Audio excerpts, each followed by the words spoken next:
So you guys all can hear me okay? Thank you for sticking around for the end of this fantastic conference.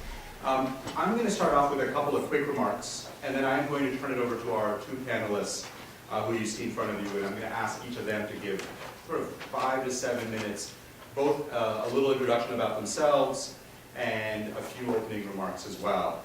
And then my hope is that we'll have about 35 to 40 minutes for a spirited discussion about the healthcare challenges facing India, and what I hope will be some amount of cross-national learning that goes on between the US and India over the next decade. So let me tell you a little bit about myself. I'm a practicing internist. I'm a hospitalist physician.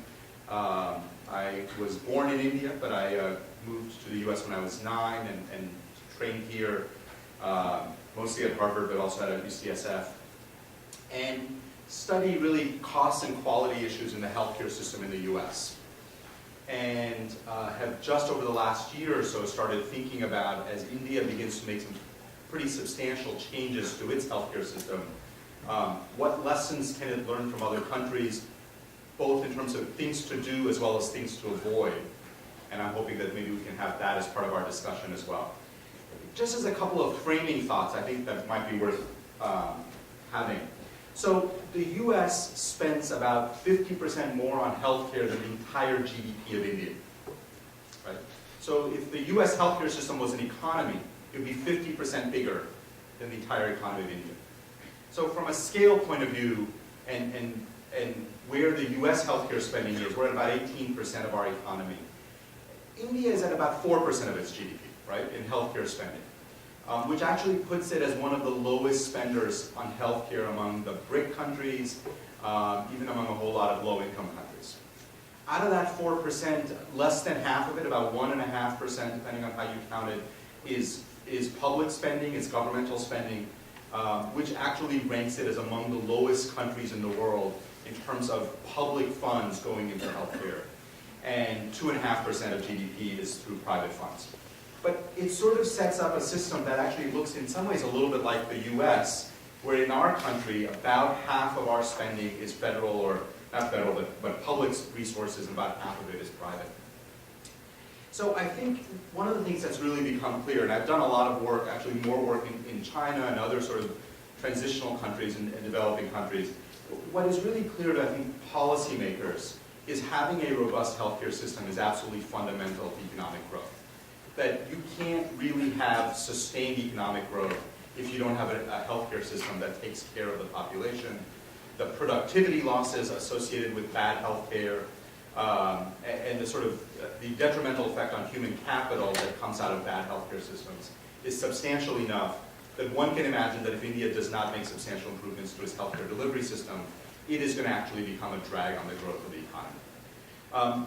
So the question, of course, is what can India do and what should India do? And we're not going to solve that in the next 45 minutes or so. But I think that there are a couple of points that I want to highlight, and then I'm going to turn it over to our panelists who've thought more about this than I have. So one is that the Indian government has committed to substantially increasing how much it spends on healthcare. And very much with a focus of we are going to achieve universal access.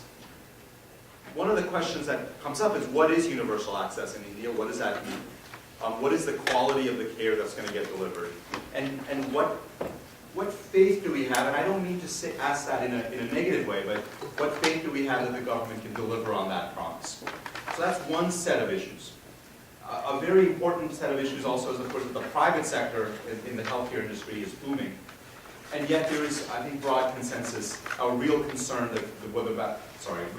about whether the private sector can address the needs of the 70% of India that is still relatively poor, or the 40% of India that is actually below the poverty line. So with those as competing interests, I think there are a series of challenges India faces. Obviously, much like the US, most of the healthcare decisions are local. They're made by state governments, not the federal government.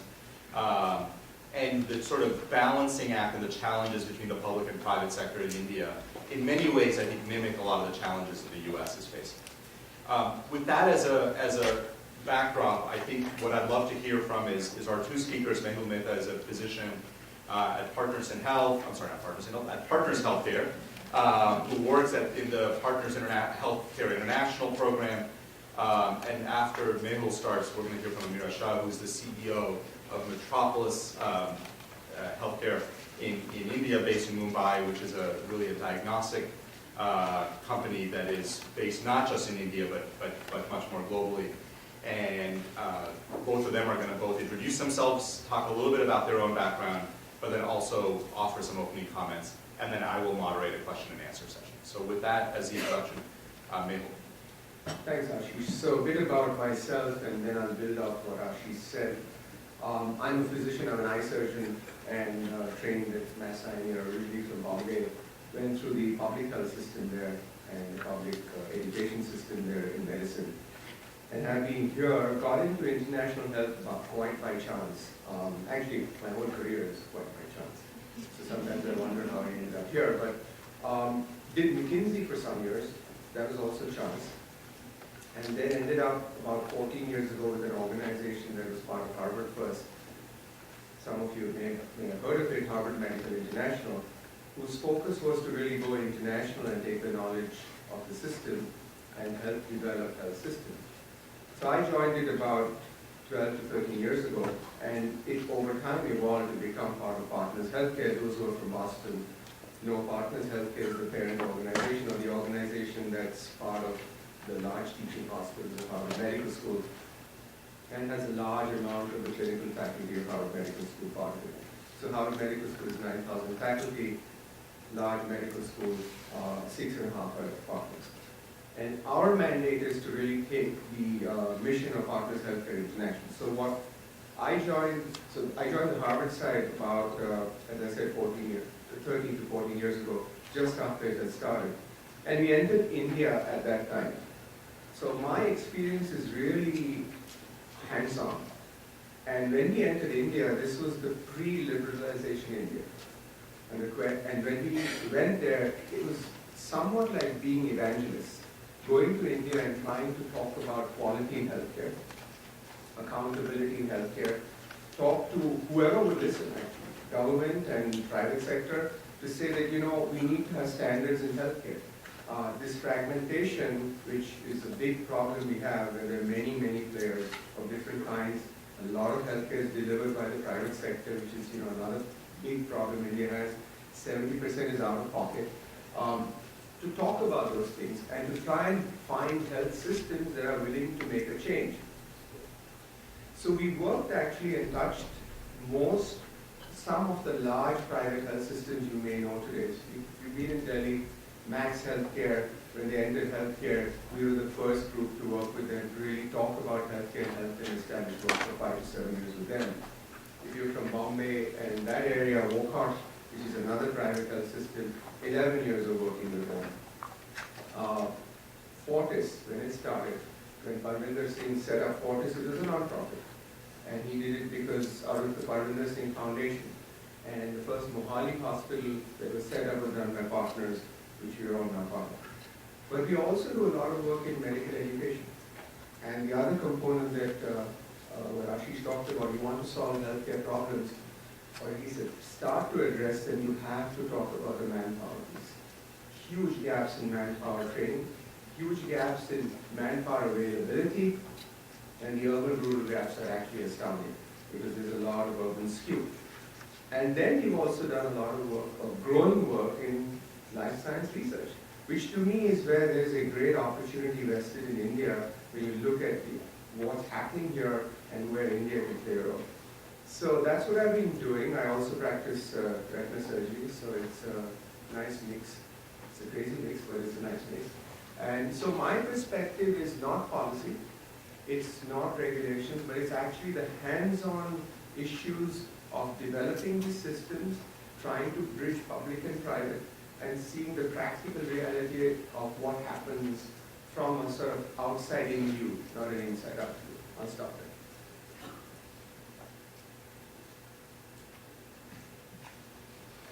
I'm Ameera Shah. I'm the promoter, managing director of Metropolis Healthcare, and we're basically a chain of multinational centers across emerging markets. How many people here have been to a pathology laboratory? Ever? Single break. Anybody's been to a path lab in India? So 10 years ago, right? Which is when, my story is that I was doing undergrad at UT Austin in Texas. And at some point I always said, I'm going to come back to Harvard for an MBA. So I'm very jealous of all of you sitting there, by the way.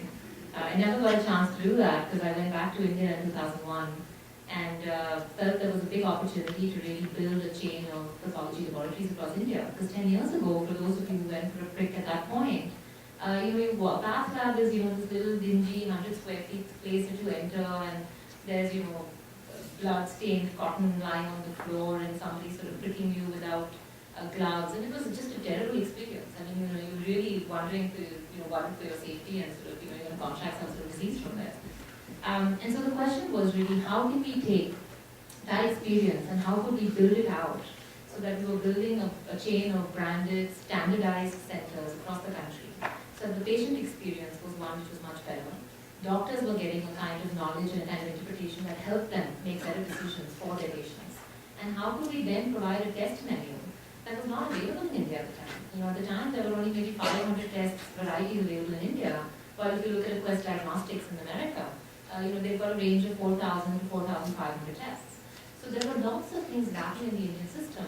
So that's what I started doing about 10 years ago.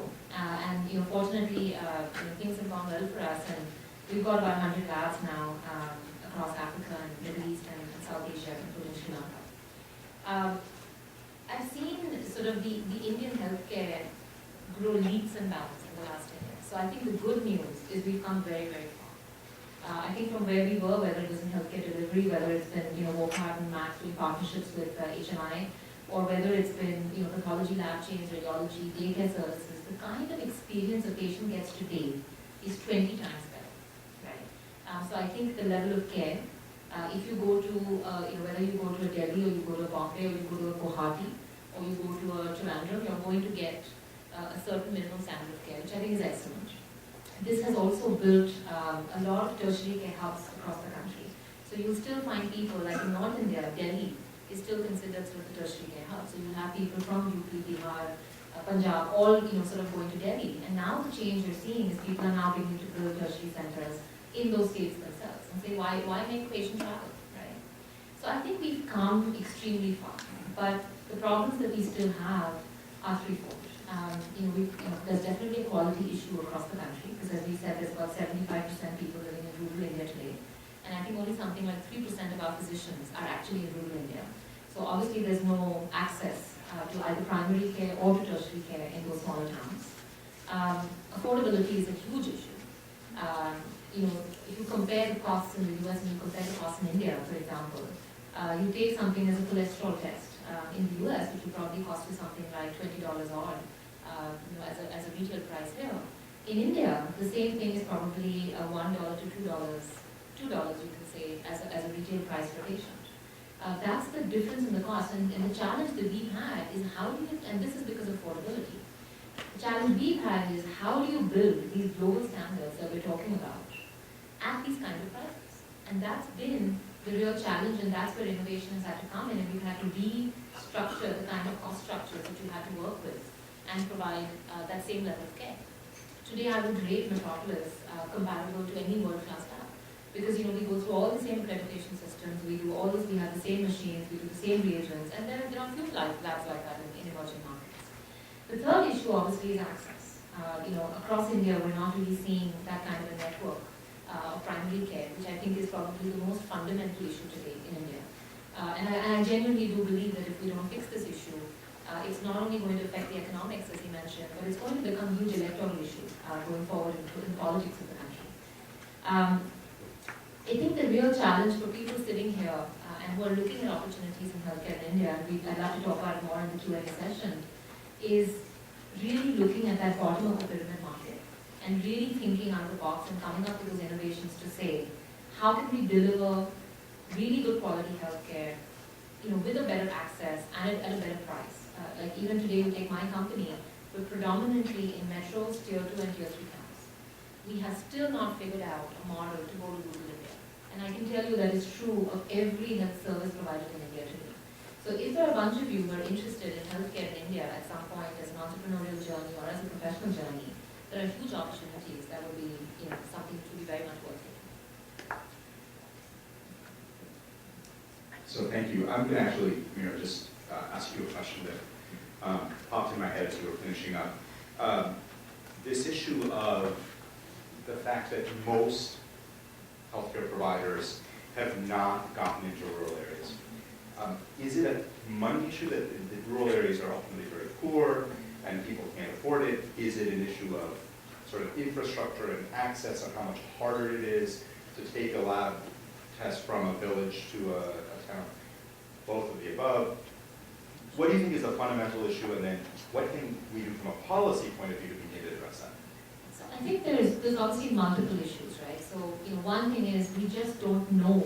We don't have enough information about what's happening in rural India. So when we ask a question, can rural people in rural India afford it? And the answer is genuinely, we just don't know.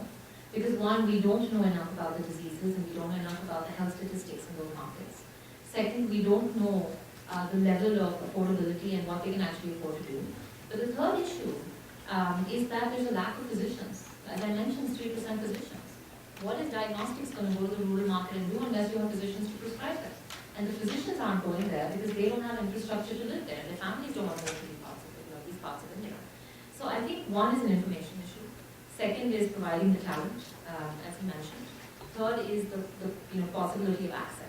And fourth, most important, is just resource allocation. I mean, today as a company that's growing fast, we always have a choice to say, do I want to go deeper and invest more in metros and tier 2 and tier 3 towns where I know people can afford it and they need the services?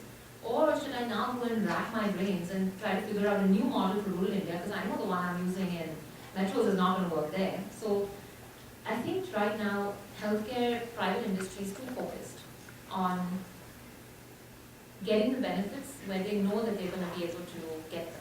And I think once they've exhausted that growth pattern, they'll probably then start looking at the bottom of the pyramid for the additional. From a government point of view, I think what government can do to really encourage this is to create better subsidies for private industry to get into rural India earlier. There needs to be some sort of first mover benefits that you get, because that isn't being done today. Second of all, the government can look at actually becoming a purchaser of services versus becoming a deliverer of services, which is a big mistake today I think in India. And rather than trying to go and deliver services to everybody, go to private industry and say, we're going to buy in bulk from you, give us a better price, sign service level agreements with us, and be accountable for it.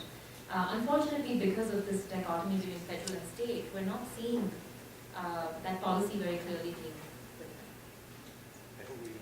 Yes, I just want to expand the conversation to beyond private industry. So what's interesting in India, and I'm sure those who are from HPS have done the cases where in my field in ophthalmology, and there are carve-outs, ophthalmology, cardiology, diabetes, orthopedics, where private providers, and they are either non-profit or for-profit, often physician-driven. And that's a problem, but that's also the groups that have found the solutions, have done a terrific job in creating these models that get studied over and over again on impacting their specialties outcomes across a spectrum of India. So rural, rural poor, rural middle class, urban, and they do it in a very much like a hub and spoke or a pyramid model. So the three examples in my own specialty, which I can outline, one of which you know probably very well, is Arvind. The Arvind eye case, and what Arvind has done, they've reverse engineered even their supply chain. So the lenses, the intraocular lenses, are manufactured by Arvind at a fraction of a cost. And yet, if you look at Arvind's EBITDA, I tell you, Wall Street would be really happy with that sort of return, the number return, right? LV Prasad is a terrific model. It's a model we studied extensively. And what's happening is, if you look from the spoke, a spoke is in a village of 5,000 people connecting to the hub, which is the tertiary care center, and there are 4 now, that actually cover 5 million people. As a result, a single, and they are completely self-sufficient. They have a 1-to-1 ratio of paying versus non-paying, so 50% of their care is free. And the impact on Andhra Pradesh's eye care outcomes has been phenomenal. Single institution impacting an entire state. Now, they are not funded externally, but what they do is even at the front-end rural level, to get spectacles you pay, but your care is free. So there's a form of cross-subsidy built into the entire model. But what Ameera said is absolutely right. Unless you have financial incentives, at the end of the day, the costs will run dry. And that's where policy comes in. To me, policy is real role, and that's where, because we do work in over a dozen countries, you can compare like countries with like countries. There are no like countries to India. Let me just step back and say, close proxies.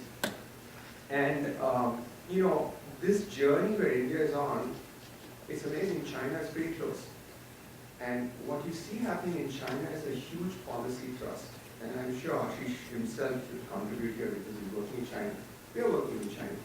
And you find that when China moves very, very fast. And they've decided that, we need to solve our healthcare problems because, like Ameera said, there's a political issue, but there's also an economic driver.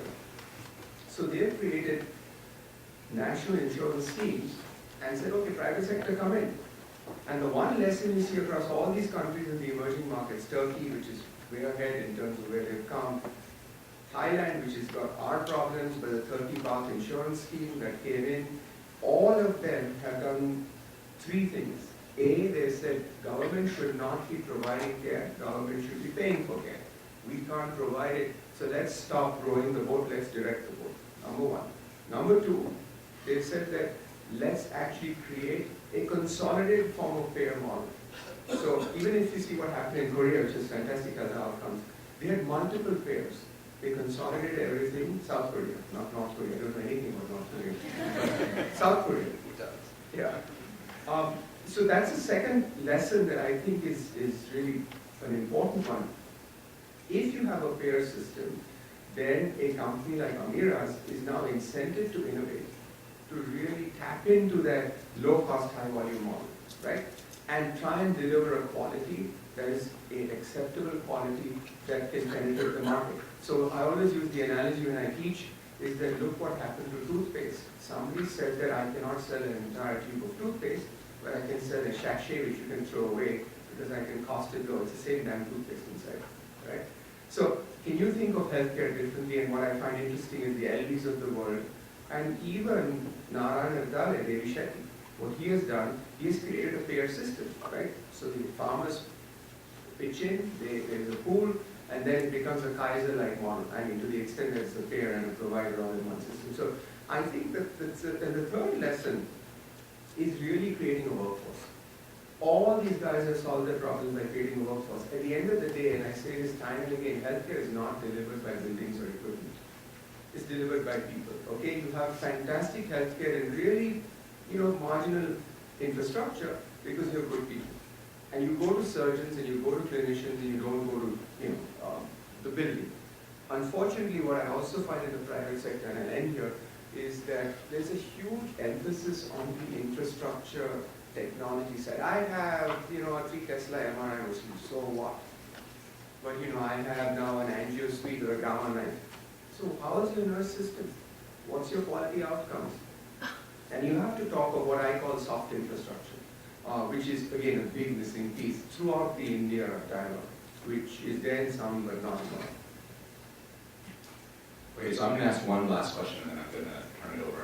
And so several of the tweets that I've seen, and people have tweeted me about this, so the issue around workforce is obviously huge and not easily fixable, right? You can't train doctors and nurses fast enough to deal with this.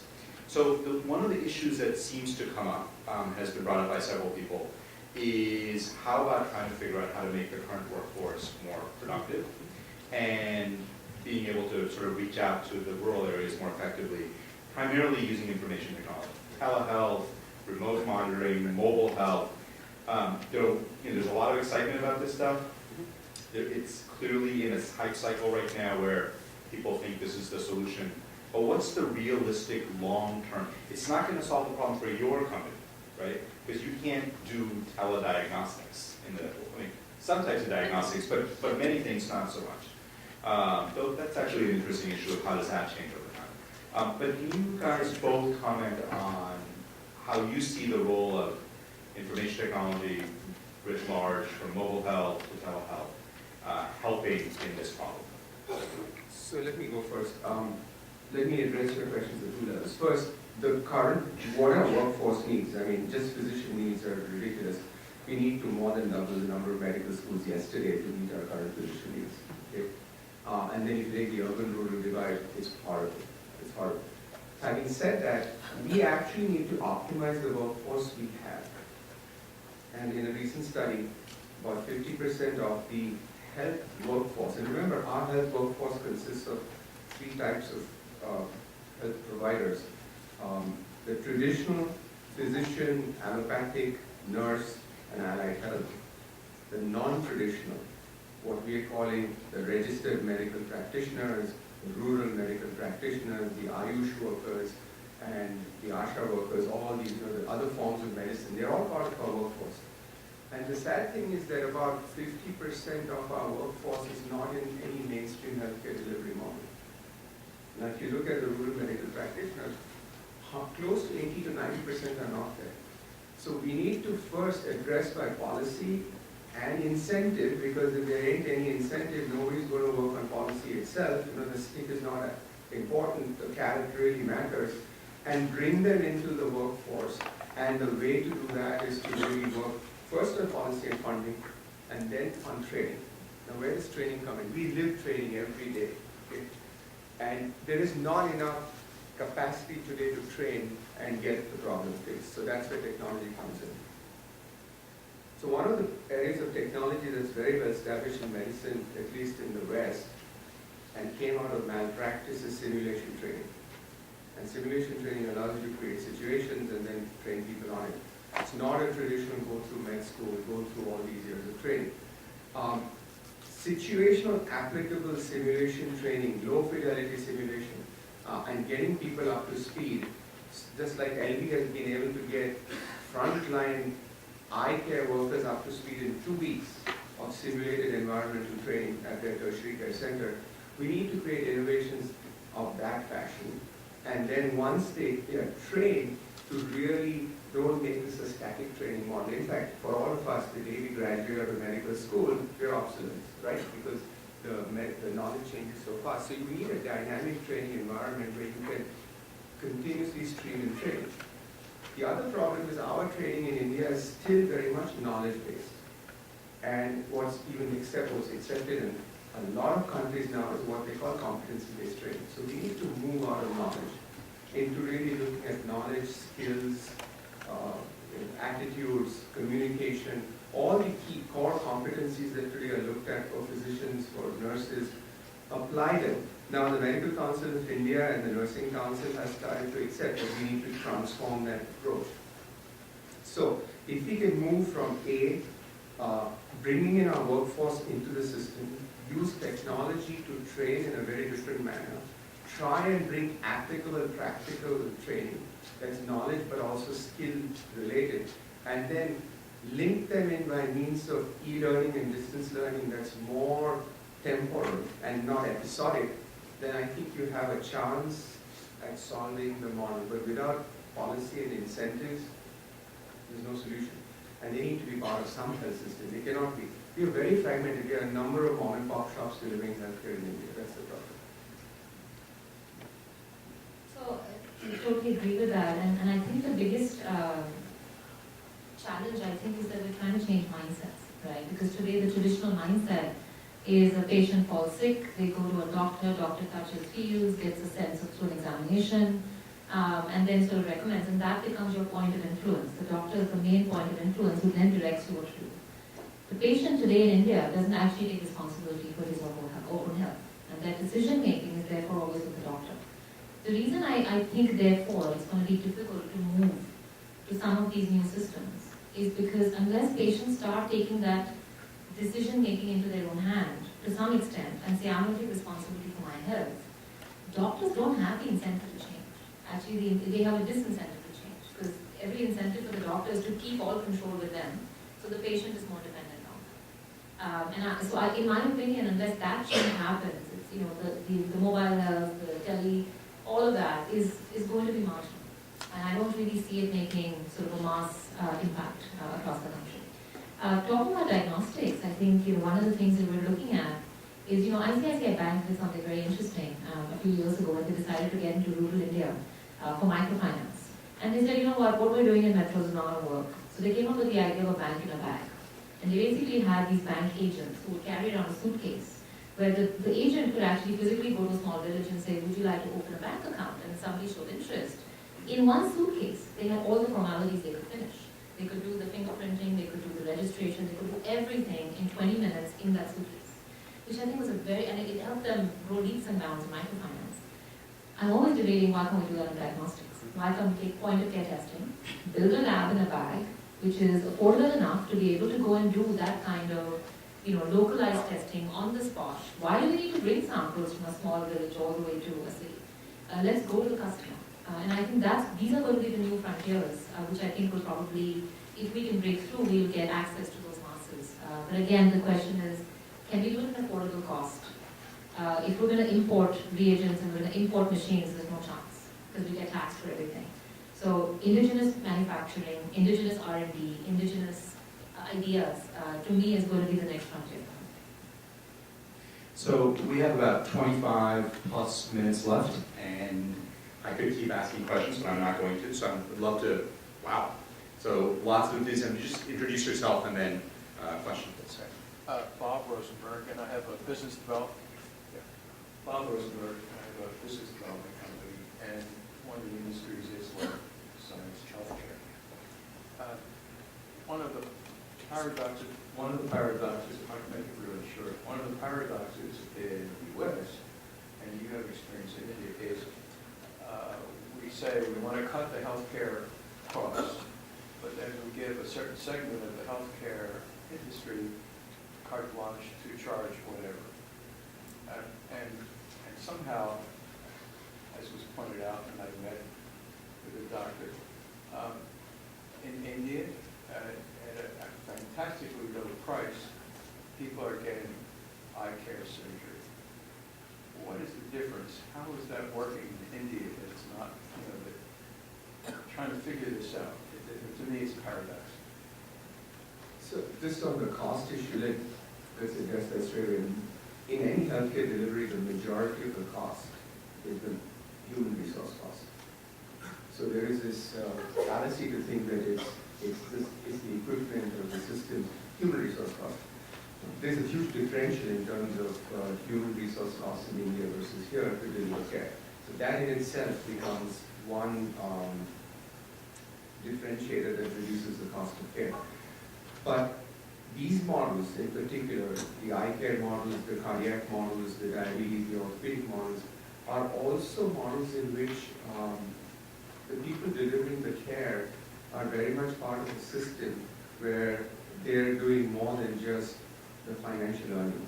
So if you look at urban, without being the urban missionary, there's no way you can really scale that on a pure commercial basis. So let's look at the commercial side of Indian healthcare delivery. And Ameera will be the first to tell you that those costs are escalating. So the cost of a cabbage, the cost of a hip replacement is really escalating. It's interesting that top surgeons, cardiac surgeons and neurosurgeons and orthopedic surgeons in India are earning in dollar terms what the US surgeons are earning today. And of course, US surgeons are all screaming that our earnings are going down and the Indian earnings are going up. The system also has, at many levels, a lot. I have to say this because it's a fact about India. There are a lot of perverse models that go on. There's cash, it's significant. There are a lot of kickbacks that occur, and those things actually are very negative factors that don't allow optimization of the healthcare. So why do we have such a lot of urban-rural divide? At the end of the day, are the rural guys not earning that much? They earn in private and cash, and they create their own private cottage industry. Bringing them into a health system requires a set of incentives that would allow them to at least bridge that gap.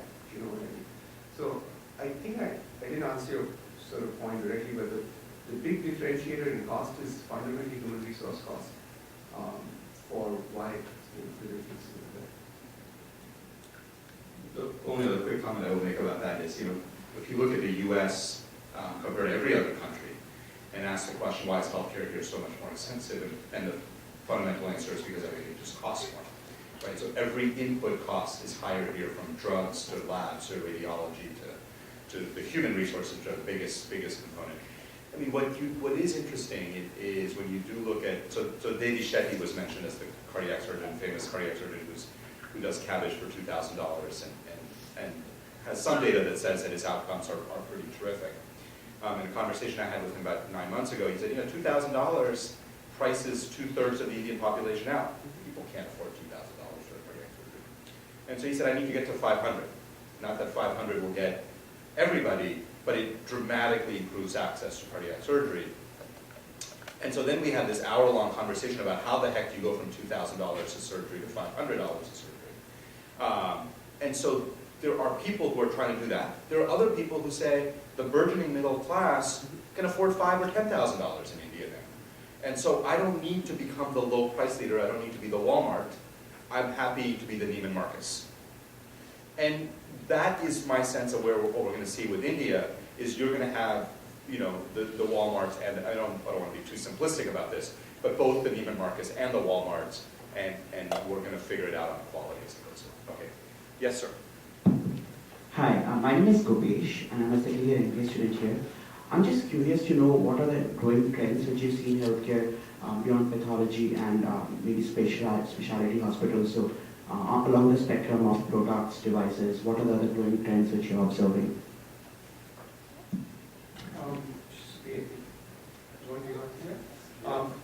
I think, to me, the most exciting thing, and I'll just tell you the thing that drives me, I'm passionate about, is what I think is a tremendous opportunity in moving Indian life science research, okay?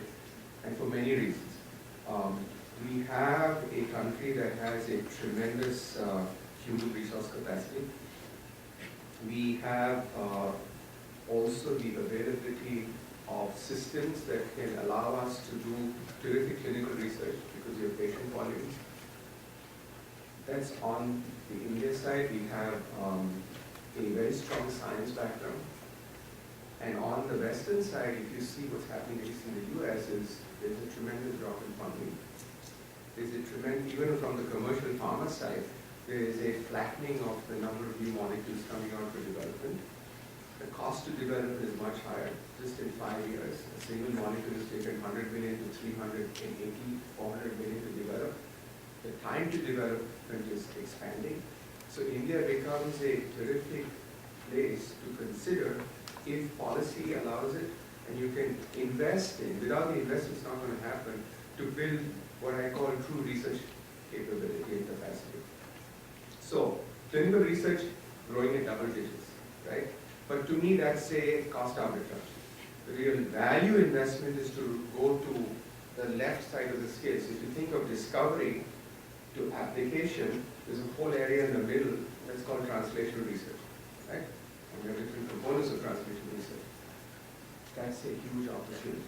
And like Ameera said, there are two opportunities. One is to really become the engine of innovation for the world in life sciences, moving to discovery.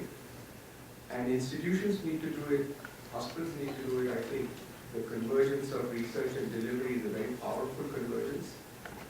But the other thing that she said is innovations for India, innovations for sub-Saharan Africa. Where is that going to come from?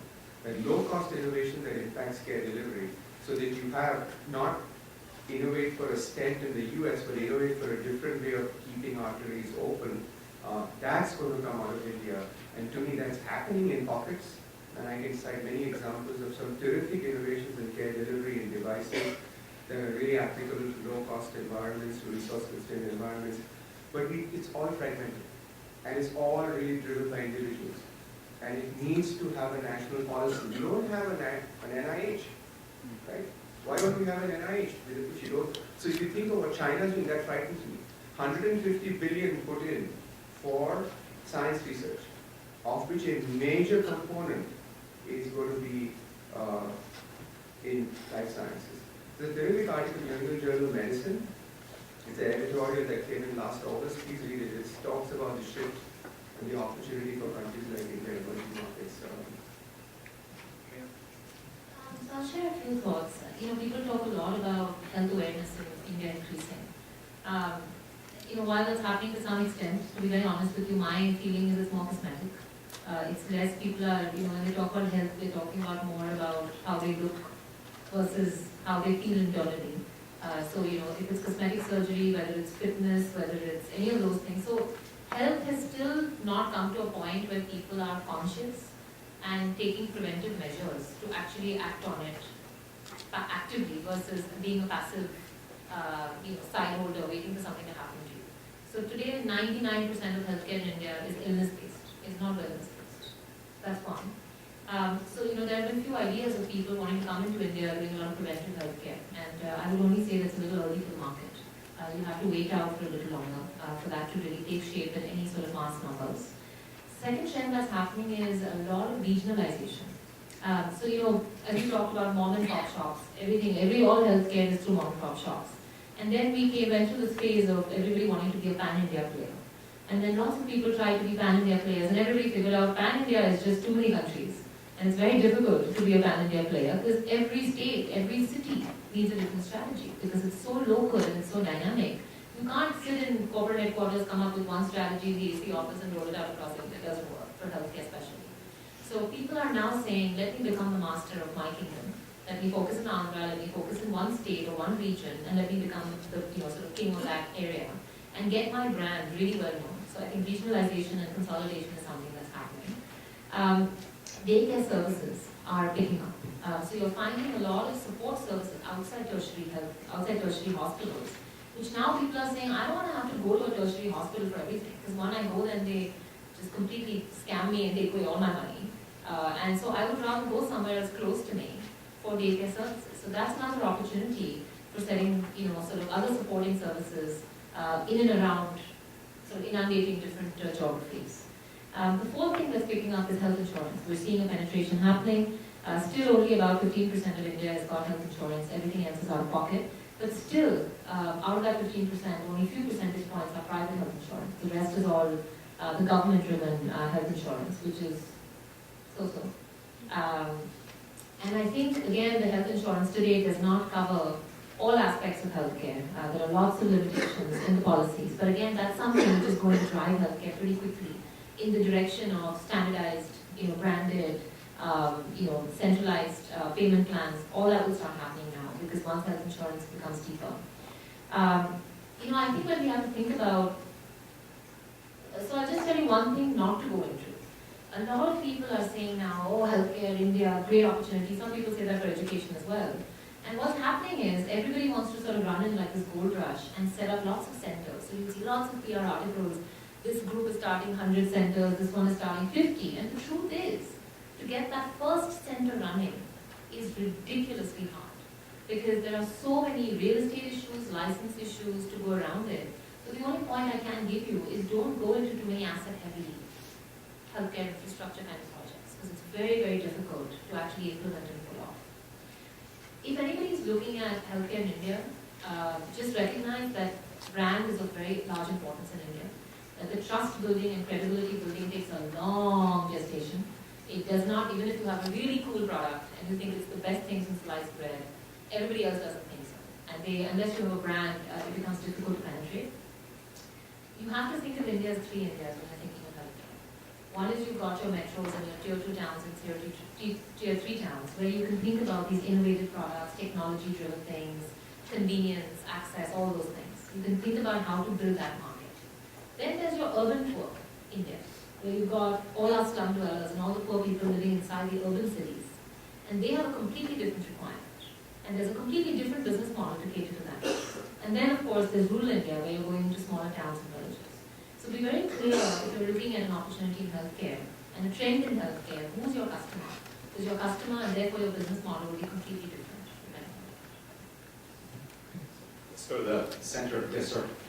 So, question. Most of the healthcare provided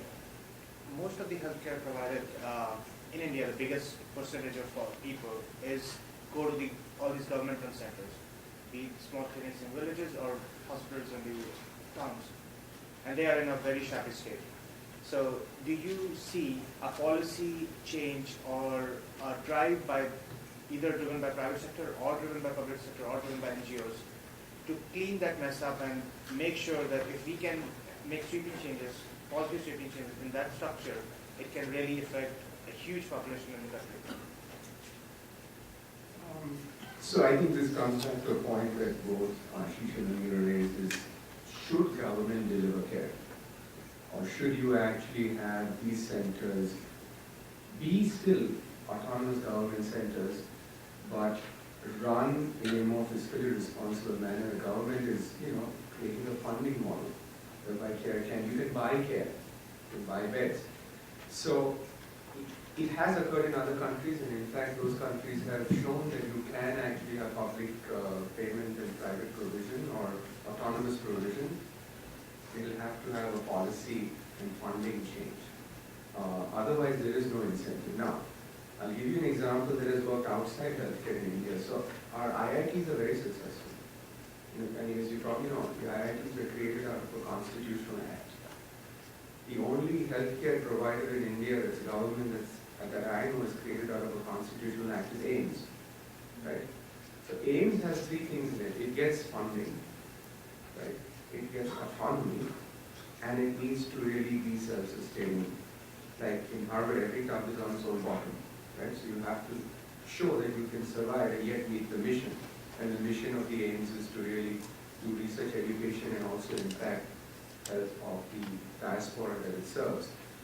Now the good news is government is expanding out and building 6 AIIMS. And they have targeted these AIIMS for specific regions. That's an example of a solution. But there is no incentive on the government side to deliver care. From the human resource side, the infrastructure side, when funding is basically a grant given, a budgetary issue, and the earning of a provider is more on the private side. You get these classic issues of misaligned incentives. So there has to be something radical. The model has to shift, whether it gets shifted on a policy side, on a funding side, or just an entire restructuring of the model. And I think the AIIMS model is a good one if it scales at 6. So what they want to do, and Ashish, you probably know this better than I do, they want to build 6 new, and they want to take over 80 to 100 existing government institutions and convert them to be more autonomous and create a different funding stream. And I think that's a good idea because it will bring in solutions that are very germane to the region. It's a regional play, remember. It is a regional play. And I just want to give one country example, and I'll close. So it's a country that you wouldn't think of, but is undergoing this major regional shift currently. It's Saudi Arabia. Okay? Now the difference is Saudi is centralized now, but they have realized the big cities have these white elephant hospitals. They're fantastic centers. Some of them have been overbuilt, and their rural Saudi doesn't get care. So now they're regionalized and created these hubs. And government is putting a lot of money. In Saudi, the player is the government. But the whole approach is quite similar to what government is trying to do with the agency. Yes. Hi. My question is that we have private healthcare centers and community healthcare centers by the government in rural part of India, which are providing primary healthcare right now. And how do you see if and I feel because I work with them, I feel that they are doing not a bad job. They are trying to do, government is trying to do certain things which are in remotest of the villages where electricity, power, all these things are a huge issue. Given the fact that now if the private sector also enters the primary healthcare sector, how is it going to make it more different? Because after primary healthcare care, if the patient is more critical or the situation is more crucial, in any case they are being directed to the city. And incorporating private sector as well in the primary healthcare, I don't see dynamics shifting towards the rural region. I still feel that they will be redirected to the cities again. So, any comments? So your question is, why should private sector get involved in primary healthcare? Yes, how does it shift? The government will love you because you'll probably be one of the only people saying that they're doing a good job with primary healthcare. But from what I've seen, I don't believe it's a very good standard. I think they're trying, and they're trying to provide access. But I think the quality of the access and the quality of the healthcare being provided is quite dismal. The outcomes very clearly show the kind of infant mortality rates, the kind of maternal mortality rates, the kind of chronic diseases. I mean, I would go to the extent of saying India's sitting on a time bomb. I mean, when you have, infectious disease outbreaks in India, the kind of sanitation and hygiene and lack of primary health care we have, I mean, it wouldn't be a surprise to me if it just spreads rampantly. I mean, I always get surprised that somehow we manage to curb it and it doesn't go crazy, but I'm always surprised as how. Because, I mean, if you look at the way people are living, it's especially in urban cities, it's a disaster, right? But coming back to rural India, finally you can talk about how we are aligning incentives and how do we align the objectives of people. Government's responsibility is to provide healthcare. Government's responsibility is not necessarily to deliver healthcare. They're supposed to put the people who know how to provide, take accountability for healthcare and put them on the spot. I genuinely believe in private healthcare who were taking responsibility, were having service level agreements, had to deliver a certain number of manpower, they had to scale up, they had to provide funding. The government also has limited resources and they can't put everything into private healthcare overnight. They've got to invest in many other things. But private industry can invest. So the industry will bring money, they'll bring expertise, they'll bring accountability, they'll bring service level agreements for the right outcomes and global practices. And I don't believe the government has any. Yeah, back there. Hi, I'm a first year student here at HBS, and I was wondering for Ameera, how have you tackled being a woman entrepreneur in India, and what are the challenges you've overcome, and how did you go about that? So I was supposed to be on the Women Entrepreneur panel, which was this morning. I don't know how many of you attended it, and then I switched to healthcare. But I'll be honest with you, it's a big challenge. I think in markets, in emerging markets, I mean, I think women in business have a hard time in lots of places in the world. I think, and I was joking with them right before this. I was telling them that you guys are going to be wondering, she doesn't look really older than us. Why is she on that side of the table? And the bigger issue that I face is not a gender bias, but it's actually an age bias. Because in healthcare, as we were joking, unless you've got white hair, nobody takes you seriously, and there's a credibility issue. So I was also telling them I should do the Indira Gandhi white splash now. But I think the challenges are, it depends if you're a professional in an infrastructure, as an executive, or if you're an entrepreneur. And I think if you have a brand behind you, you have the infrastructure, and therefore you're taking less risk as a multinational corporation or as an Indian corporation. I think being a woman in business is still manageable. I think the challenges come up a little bit more in the entrepreneurship circles, where you're actually trying to build a brand on your own.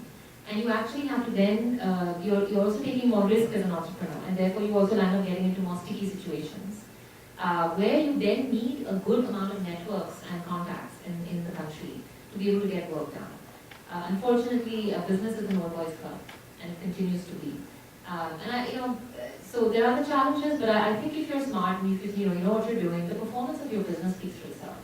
And however old you are, whatever your gender is, or whatever your sexual preferences, or whatever it is, I think as long as you perform and you're talking sense, people will finally give you the respect you deserve. So we have a couple more minutes left. Let's come over to this side since I've neglected this part of the room. Yes, sir. Okay, very nice talk. This question is for Ameera. I know specimens integrity is a huge issue, and transportation like Quest and LabCorp in this country are just behind FedEx and UPS on transportation. How do you manage that? And do you have all regional labs fully operational, or? Yeah, it's a very valid question. So, India, of course, does not have the sophisticated logistics that the US does. And as he was mentioning, Quest actually has their own fleet of planes, running the logistics in the US. We don't have our own fleets of planes as yet, maybe someday. But what we've basically done is two things. We had choice early on whether to get into a franchising model in healthcare. And I tried it for a year, and I very clearly made a decision, because as we know, franchising is a much easier scalable model. Because you've got other people investing, you've got decentralized operations. But I made a very clear decision that I'm not going to franchise. And the reason for that is because I think, sometimes when there tends to be a little mindset of taking shortcuts. And I say this in general for India, being an Indian. there tends to be a mindset to say, how can I do this with the least effort and the maximum return? And let me find a way to take shortcuts. Taking shortcuts in healthcare is disastrous. You're messing with fire, you're playing with your brand, and you're playing with people's lives. So when I found this happening, I made a decision, no franchising. So now we do everything directly. So we're actually able to control the quality of everything, because in pathology, it's not only the temperature of transporting samples, it's the angle at which you collect the blood. It's the number of times you shake the sample, the rate at which you centrifuge it. There's about 20 steps as you collect it, where something can go wrong and actually give you a false report. So we contract some of it, we do some of it directly, and we just make sure there's checks and balances at every step of the way, so that we're able to be accountable. Last question goes to the person in the center with the hand up fast. My question is around preventive healthcare. You said, and I agree with you, that it's still a few years away, and people are not thinking about it and taking it that seriously. How do we drive that change? Because that's ultimately where we want to be. So should we just sit and wait for people's behaviors and mindsets to change, or how do we influence that? Sure. Especially from a business perspective. I'll let Ameera answer how she sees it on the ground. The way we have done it in our projects is, it's the hardest sector in India to impact, to make them understand that there is something available to help their health situation is the rural sector, and then it's the poor, right? So there is a huge need for awareness and a huge need for creating this mindset of there is a available platform where you can get treatment, and so the consumption of healthcare really is skewed in India, where it's very much urban driven and urban middle class and urban rich driven. That brings in the role of a healthcare provider that's not a physician, that's not a nurse, that is outside the traditional model. And I think India's solution in healthcare delivery, if you look at the front end village side, a lot of it is advocacy, a lot of it is education, and a lot of it is using people that they can identify with, the populations that you need to impact, and can really raise the awareness of what can be done. When you get into that and awareness is raised, prevention becomes the real play. Prevention is really hard to do if there's not even the awareness of what can be done. Government spends some amount of money in terms of a lot of preventive issues, but years ago, I just give you a real life example, we tried to get frontline HIV/AIDS workers trained. And we went to the Ministry of Health, and I'm talking of over a decade. And we were told by none other than the Minister of India that India does not have an AIDS problem. So, having ministry involved is useless. Unnamed minister, because I don't want to raise the name here. And it was a shock. Right? So how do you actually impact the situation when there's no awareness? So it starts with awareness. And if awareness is not there at the level of those who are impacted, then you will never get any change. And therefore, you really need a system that takes into account a lot of socio-cultural things that are factored in. And that's why the whole professional model of healthcare delivery, who's going to deliver care, needs to be rethought. I just want to mention one thing about women in healthcare in India. The biggest challenge we face is to give nurses an equal footing to physicians and bring team-based care. One of the largest growths of non-communicable diseases in India is in oncology. Oncology is very hard to deliver if you don't have team-based care. Nurses are not on the same level playing field. Majority of Indian nurses are females.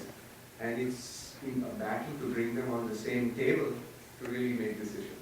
And that's a cultural issue that is a big barrier for change. So I think that the whole professional model has to be rethought through, and in that we can impact issues like prevention and all by bringing in awareness and a lot of education. Yeah, just a couple of thoughts. I was attending the OPM program a few years ago at HBS, the owner-president program, and one of the most fundamental lessons that I took away from the course, which I spent $100,000 for, so this is free for all you guys, is learn to say no. When you say yes is more important than when you say yes to something is when you say no. And the reason I'm saying this now is because I think all efforts that go into doing preventive today are not going to be productive enough to justify the efforts or the investments that go in. From my point of view, therefore, I've chosen to say no for the time being for preventive.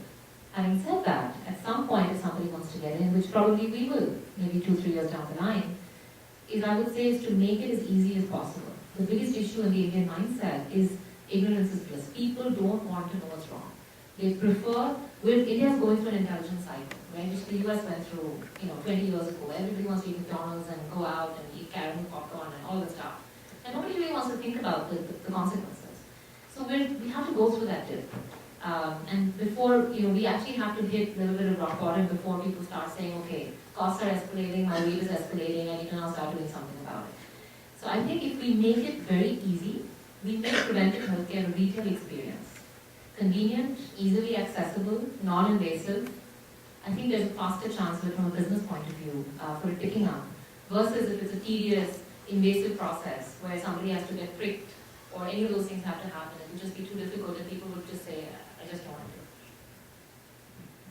So I think we're running out of time, so let me just finish up with a couple of quick comments and then we'll thank our speakers.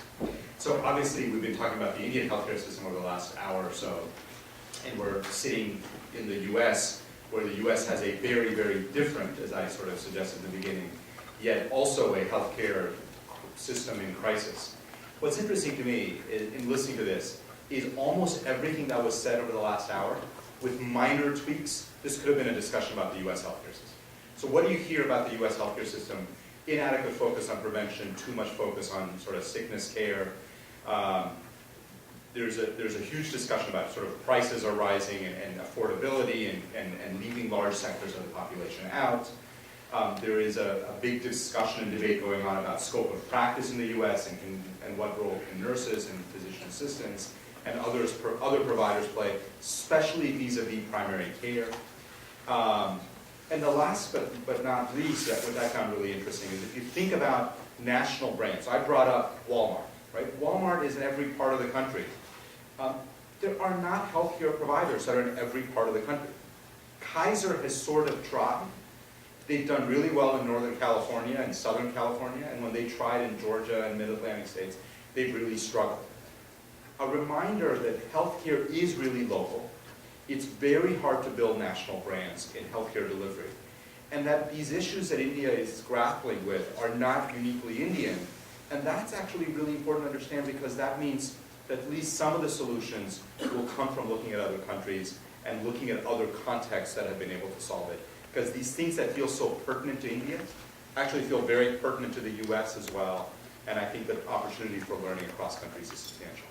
I want to take a minute to thank both Mehul and Ameera for coming and spending the time and kind of giving their thoughts. So let's have a round of applause for those.